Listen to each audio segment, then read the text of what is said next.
Most of the world's leading statesmen at one time or another have come to the United Nations in New York City to speak on important matters of world concern.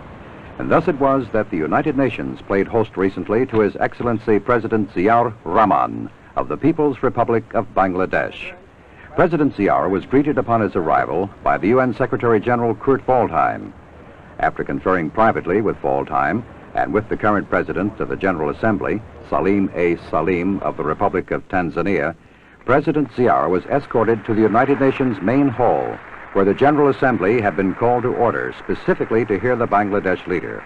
Assembly President Salim formally welcomed President Ziaur. On behalf of the General Assembly, I have the honor to welcome to the United Nations His Excellency Mr. Ziaur Rahman, President of the People's Republic of Bangladesh, and to invite him to address the Assembly. In a hard-hitting speech, President Ziaur said that recent years have seen very little progress towards narrowing down the differences between the rich and the poor. He spoke first in his native Bengali, then spoke in English. Bismillahir Rahmanir Rahim. Janab Shabapati, Janab Mahasachib, ও সম্মানিত প্রতিনিধিবৃন্দ, বাংলাদেশের জনগণের পক্ষ থেকে আমি আপনাদের সাদর সম্ভাষণ জানাচ্ছি। জাতিসংঘ সাধারণ পরিষদের এই একাদশ বিশেষ অধিবেশন বাংলাদেশের দৃষ্টিতে যে কতটা গুরুত্বপূর্ণ আজ এখানে আমার উপস্থিতি তারই সাক্ষ্য দিচ্ছে। এই বিশেষ অধিবেশনের ব্যবস্থা করতে দীর্ঘ সময় লেগেছে। এই জন্য অনেক কষ্ট স্বীকারও করতে হয়েছে। সাধারণ পরিষদের ষষ্ঠ ও সপ্তম বিশেষ অধিবেশনের পরবর্তী বছরগুলোতে একটি নতুন আন্তর্জাতিক অর্থনৈতিক ব্যবস্থা গড়ে তোলার ব্যাপারে বিশেষ কোনো অগ্রগতি হয় নাই। ধনী ও দরিদ্র দেশগুলোর মধ্যেকার বৈষম্য হ্রাস পাওয়ার বদলে দেখা যাচ্ছে তা বরং বৃদ্ধি পেয়েছে। জাতিসংঘ সনদের আদর্শ এবং মানব অধিকার সংক্রান্ত ঘোষণার প্রতি আমরা সকলেই আনুগত্যশীল। মানুষের মৌলিক দুটি অধিকার, ক্ষুধা ও দারিদ্র্য থেকে মুক্তিসহ জীবনযাত্রার মান উন্নয়ন, পূর্ণ কর্মসংস্থান এবং অর্থনৈতিক ও সামাজিক উন্নয়ন ও বিকাশের নিশ্চয়তা বিধান করতেও আমরা প্রতিশ্রুতিবদ্ধ। The UN Charter and the evolution of the entire UN system are based on the concept of global interdependence and cooperation. Why did we opt for global interdependence? What was the rationale behind it? Because we wanted to collectively maintain international peace and security, to build a world ensuring freedom, human dignity and justice. Because the evolution of international society has made it manifest more than ever before that most problems today are interlinked and global in character, and that there can be no piecemeal solutions to these problems. Just as there can be no fragmentation of peace, there can be no fragmentation of the world into segments of rich and poor without a serious threat to peace. If we believe in the community of mankind, we must accept mutual obligations and responsibilities towards that community. But there are far more compelling arguments in favor of global cooperation, as has been forcefully brought out in the report of the Brandt Commission. We commend Mr. Brandt and the members of the Commission for their understanding Mr. President, the deteriorating international situation due to foreign military intervention in the regions, far and near, is totally incompatible with the objectives of the new international economic order. Thank you, Mr. President. Thank you very much.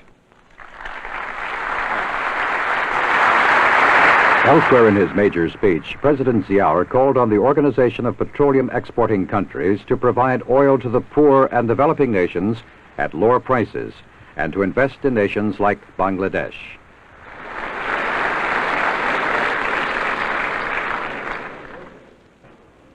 Following his address, President Ziaur proceeded to the West Foyer of the United Nations building, there to greet and chat with the heads of delegations to the UN. President Ziaur later was the honored guest at a luncheon hosted by Secretary General Waldheim. There remained one more major event on President Ziaur's UN schedule, a speech to a closed meeting of the Group of 77. Formed 15 years ago, the Group of 77 now numbers more than 100 developing nations, including the 30 least developed countries, as well as the OPEC nations.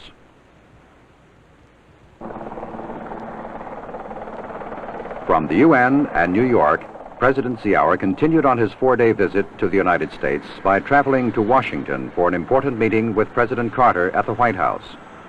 President Ziaur flew from New York to Andrews Air Force Base outside of Washington, then boarded this helicopter to fly from the airport to the Washington Monument Grounds not far from the White House. The United States has been a staunch supporter of Bangladesh since it won its independence in 1971, and President Carter made it a point to take time off from a busy campaign schedule to meet with President Ziaur. The Bangladesh leader was greeted by Secretary of State Edmund Muskie as the helicopter arrived near the White House. From there, he was whisked to the Oval Office for a private meeting with President Carter. High on the agenda of the talks between the two presidents was U.S. aid to Bangladesh, aid which totaled some $84 million last year. Bangladesh has received commitments of $1.5 billion in aid this year. High among the aims of Bangladesh under its dynamic 43-year-old president is doubling of its agricultural output. Our land has the capacity, but it is badly organized, President Ziaur told newsmen in Washington.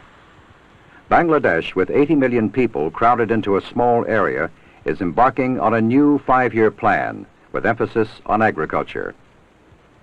During the meeting in the Oval Office, President Carter expressed his admiration for economic and political progress in Bangladesh under President Ziaur, while Ziaur thanked Mr. Carter for U.S. economic cooperation with his nation. President Carter also reiterated the theme expressed by President Ziaur in his UN speech, namely that major oil exporting nations should invest some of their wealth to create jobs for Bangladesh. President Ziaur told President Carter that he has invited foreign ministers of OPEC nations to a discussion on that very subject. On another important matter discussed by the two presidents, a White House statement said both chief executives called for the immediate withdrawal of all foreign troops from Afghanistan and Kampuchea. Both presidents noted with satisfaction the excellent state of relations between the two countries, the statement said, and agreed to work to further improve the friendship and understanding which already exist.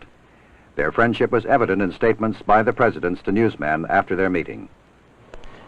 It's a great pleasure for me this afternoon to welcome to the White House and to our nation President Zia, the very fine leader of Bangladesh.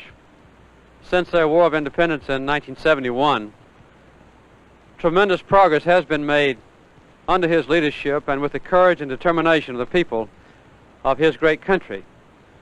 With a population of about 90 million and with tremendous opportunities for economic improvement, President Zia has been in the forefront of making the lives of the Bangladesh citizens better each year. The world suffered along with Bangladesh in recent years because of extreme hunger and deprivation among the citizens there. But President Zia and I have been discussing in the last few minutes the possibility, he says the inevitability, that Bangladesh will, in the near future, be self-sufficient in food production, perhaps even able to export food to other countries. We also had a chance to discuss the advantages of democratization of the Bangladesh political system. The open and free election process, which resulted in the election of President Zia, has been an inspiration to the world. Also, we have been very grateful at the leadership that President Zia has played personally, not only among the Muslim nation and the community there, but indeed throughout the entire world community. As a member of the United Nations Security Council, Bangladesh played a very important and statesmanlike role during the difficult months just past. We are deeply grateful that President Zia has come here. We observe with great interest his statement to the United Nations General Assembly, where he called upon the OPEC nations to provide oil to the poor and developing countries of the world at lower prices, and also encourage the OPEC nations with that tremendous influx of capital to invest in the developing nations like Bangladesh to provide a better life and employment for the people there. President Zia, we are delighted to have you with us. It's an honor for our country to have you here, and we share with you the basic principles in a completely compatible way as we face the future together, and I'm very honored that you would come here to pay me this visit. Thank you, Mr. President. Thank you. Mr. President, it has been a great honor for me and my delegation to have the opportunity to meet you at a time when you are so very busy for the election and you have so much of work at hand. Mr. President, let me tell you that how grateful the people of our country are to the people of your great country for the moral support that was rendered to us. In fact, support in all possible manner. Those were rendered to us during our War of Independence in 1971, and the massive economic aid that we received from you, from your great country. Thereafter, to meet the many necessities which otherwise would have, if not met, would have created tremendous problem for us. We are very grateful indeed, Mr. President, for your special interest for the development, the economic development in Bangladesh, for which during your period we have received fullest support, and especially in the food sector, the support that you have given us. I can assure you that our people are grateful to the American people and to you, Mr. President. And the short meeting that we had a few minutes ago, we had discussed all possible aspects of our relationship, and we discussed some of the important problems facing the world, both economic and political. And I must say how happy I am that in these cases our views are identical. Mr. President, the important role that your great country has played, the people of the United States and yourself, to uphold the Charter of the United Nations for maintenance of peace and stability in the world is something that we praise you for. And especially your value that you attach to the question of human rights and human dignity is something that we, all of us, the whole world could be proud of. Mr. President, I wish you success. I wish the American people success and strides in the future.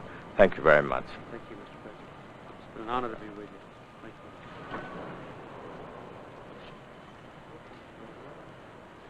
you. President Ziaur left Washington for another brief stop in New York and then went on to Paris, France, saying as he left, President Carter has assured me of all possible assistance, especially in the agriculture sector.